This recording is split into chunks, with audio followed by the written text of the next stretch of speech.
आणि पाणी आला फ्रीज उचलू काय उचलू तांदूळ भिजले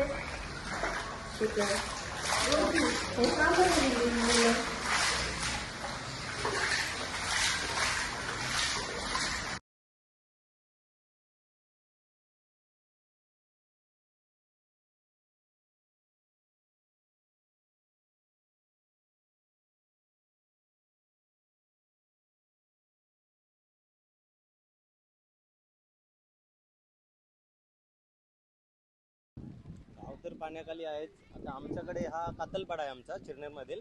तर कातलपाड्यात या अगोदर एवढा पाणी येत नव्हता. याच्या अगोदर मोऱ्या वगैरे काम केलं थोडंसं, नाही असं नाही प्रशासनाने, म्हणजे आमच्या गावातले सरपंच बोला की मोठे मोठे पाईप टाकले, पण याच्या अगोदर देखील हा पाणी यायचा. पण आता हा पाणी जे इकडे भराव झालेत मोठे मोठे, ज्यांना NOC दिलेत ग्रामपंचायतमधून, त्यांनी नाले जे आहेत ते नाले खूप छोटे काढलेले आहेत.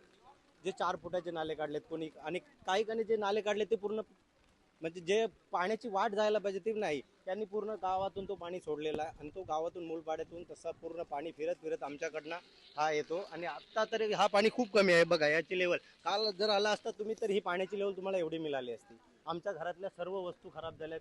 हे बघा पाण्याची लेवल तिकडे दिसेल बघा तुम्हाला, त्या खिडकीच्या लेवल पर्यंत पाणी आला होता. इथे या एवढ्या पाण्यात आमचे हो खरंच.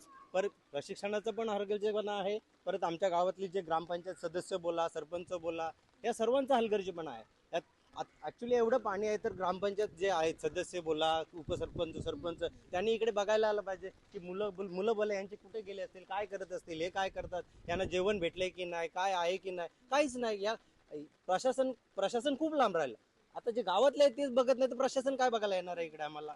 नव्याने डेव्हलप होते शहर. याला कोण बोलणार मॅडम, याला कोण बोलेल का? यांना डेव्हलपमेंट होईल, पण इथे काय डेव्हलपमेंट होणार सांगा. तुमचं नाव? माझं नाव रत्नाकर वशेनीचे.